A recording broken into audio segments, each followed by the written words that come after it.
Hey everybody, it's Ron Biederman. Today I want to talk to you real quickly about a phone call that I had this morning with one of my clients who is interested in hiring an assistant. So we had this conversation. I think it's important to share with everybody exactly what we spoke about and what was the conversation all about. And by the way, you can see Dalia over there behind me. She's actually waiting to play with the hose of the water over there. And she's probably going to wait until I'm done with this video because she knows that the next thing that's going to happen today, she's going to chill out and play with some water. All right, so let's have a discussion about hiring an assistant. So first of all, there's many different types of assistants that you can hire. The real question is, when is the right time to actually hire an assistant? So if you're contemplating these thoughts, like should I hire an assistant, and if so, who should I hire, and what's the process, and how do I know if I'm hiring the right person? It's a long discussion. I just want to touch a few points right now just to summarize the phone call that I had this morning and to see maybe I can bring you guys some value. Okay, so we're talking about an agent that is doing about 30 to 35 deals a year, okay? And she's interested in hiring an assistant because she needs to clear more time on her schedule to be able to then obviously prospect more and spend more time on generating more leads. So the focus is, if you get to a point where you feel that you're held back from generating more leads because you're too busy with the things that needs to be taken care of in the business, for example, customer service, following up on leads, transaction coordination, marketing, branding, all that stuff. So here is my suggestion.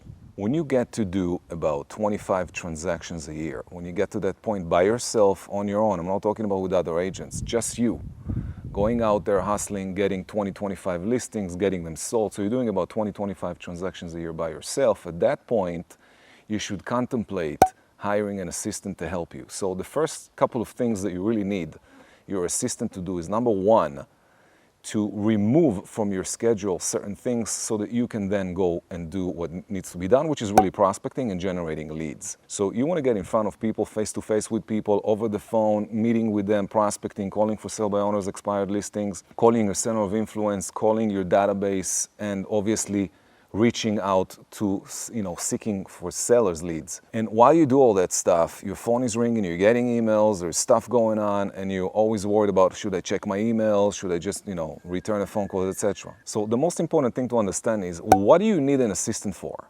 And a lot of people hiring someone that they don't really need at the moment, and they're not really feeling as if they delegated enough. And that, for example, if someone goes and hires a marketing person to do marketing for them. But before you get to that, before you go out there and you hire yourself a marketing expert, the first thing you got to do is hiring an assistant to help you clear your schedule. So here's what an assistant should be doing for you and what you should train an assistant to do. By the way, some of these things can be taken care of by a VA. But in this video, I want to focus on hiring an assistant. So when you do hire an assistant, here's a couple of things that she needs to do or he needs to do for you. So the assistant has to help you manage your schedule. So their job is to hold you accountable and make sure that you're staying on your schedule. For example, if you're supposed to be prospecting between the hours of 8 a.m. and 12 p.m., their job is to clear the schedule for you to be able to do that. What does that mean? The phone is ringing, they answer, they take messages, okay? Important emails are coming in, they're dealing with all this important stuff. So basically what they do is they clear your schedule. They also help you find your leads, organizing all these leads in a way that helps you to prospect and not focus on, okay, who should I call next? So they prepare the schedule for you, they prepare prospecting for you, they help you deal with important appointments and help you picking up calls and making sure that leads that are coming in are being dealt with on the spot. And basically they do whatever you're supposed to be doing between the hours of 8 to 12. Therefore, you should hire yourself a licensed assistant. When you're hiring a personal assistant, is someone that you trust to handle phone calls, incoming leads, to handle them in such a way that is capturing all these leads and is basically helping you do whatever it is that you need to be doing, and that clears a whole schedule for you. Remember something. When you hire someone to do administrative tasks, you got to make sure that you're training them. So here's what you should be looking for when you hire an assistant. Hold on a second. My dog is over there, and I think that she's licking stuff that she shouldn't be licking. So hold on. Vieni qua. Vieni qua. Qui. Vai tranquila. Vai seduta. All right, so now that we dealt with Dalia, let's go back to our conversation. So, let me just show you what she's doing right now. She's been sitting right here in the shade. So there is a spot in the sun, but no, Dalia, she doesn't go in the sun. She likes to sit in the shade. All right, let's go back to what we're talking about. So when you hire an assistant, here's what you should look for. You're looking for the DISC profile. Everybody that you hire, by the way, from now going forward, obviously, should be taking the DISC profile assessment. And I recommended on a different video, you can probably see it popping up right here, the video that talks about the DISC test on the Tony Robbins website. I found that DISC test to be fairly thorough. It gives you a lot of information. I'm talking about the free version, and then obviously if you want to hire somebody to do things on your behalf, you want to give them more in-depth test. Therefore, maybe you want to do the paid version and make sure that the person that's coming on board is actually the person you're looking for.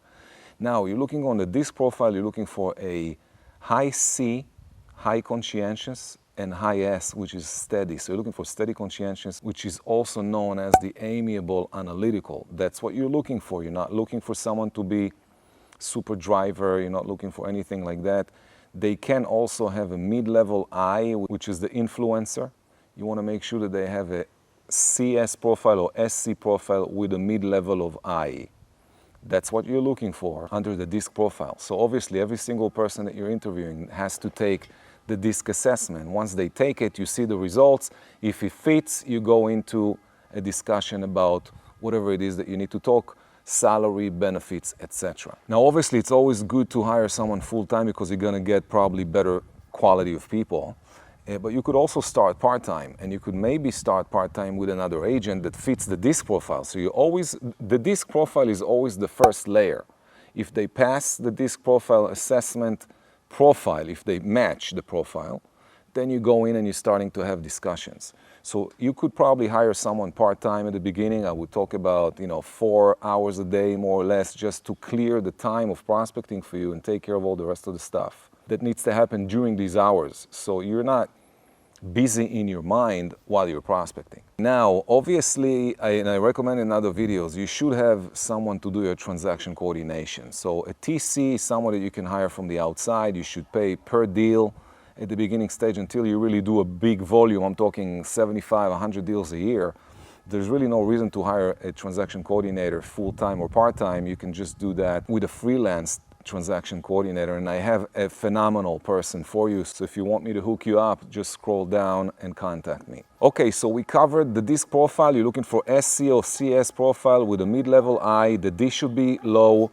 And then you're looking for someone, obviously, that has some experience, that maybe is also licensed, or you need to send them and to get their license. Remember, you need someone who is licensed so that they can actually deal with the important stuff that needs to be dealt with every single day. All right, so here are the different tasks that you should hire someone to do on your behalf. Number one, they should do all of your postcards, they should do all your e-flyers, everything like that should be done by an assistant.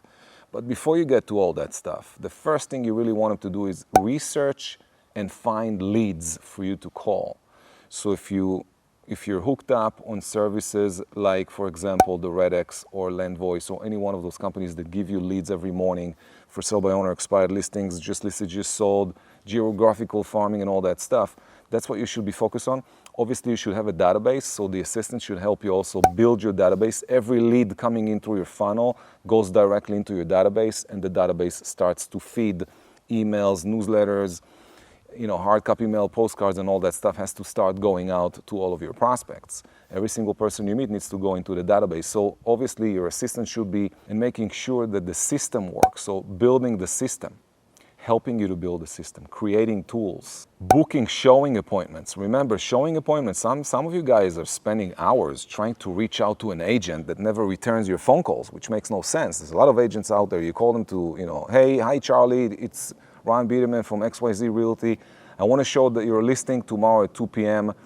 You leave a message, and then they don't call you back. Then you're texting them again. Then you call them again. So sometimes we were spending half an hour to 2 hours just trying to reach somebody to have a showing. So showings, booking showings is one of the main things that your personal assistant should be taking care of for you. Another thing is people are calling you for your listings, right? Other agents calling you. There's no reason for you to pick up the calls. So all these calls go to your assistant. Your assistant is handling all the incoming calls. And obviously if there is a lead that you should call immediately, like say a for sale by owner, or say that somebody's calling on one of your postcards or they found you online and they want you to list their home, there's a lead coming in. So your assistant is going to pick up the calls, giving you the leads immediately while you're prospecting so that you can call these people immediately. Another thing your assistant should be doing is go over all your emails and make sure which emails are really important that you and only you should answer. Obviously, you're going to make the rules for that.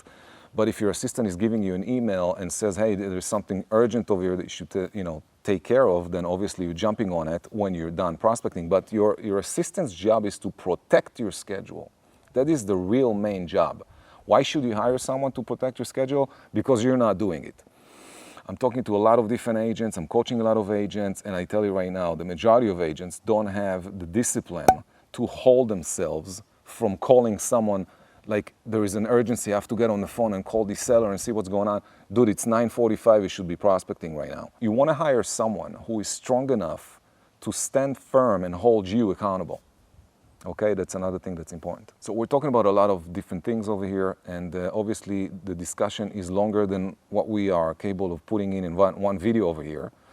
I suggest you to go and check the other videos on the channel. And in the next video, I'm going to discuss exactly what is the difference between a personal assistant, what you should be looking for, and then compare that to a VA, and can you start with a VA? And by the way, you could start with a VA, which is very affordable comparing to hiring someone full-time, obviously. So we'll talk about all that stuff. I have a lot of experience with different VA companies, and I can give you a lot of different tips on what to do and how to hire them, what to write in your contract with them. If you have any questions regarding what we spoke about in this video, please make some comments down below. We'll have a discussion. I promise I'm going to answer all your questions.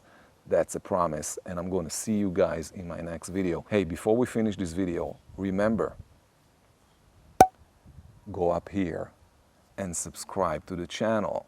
Don't forget to hit that like button, and don't forget to open up notifications because my next video is coming in a couple of days. I'll see you guys in my next video.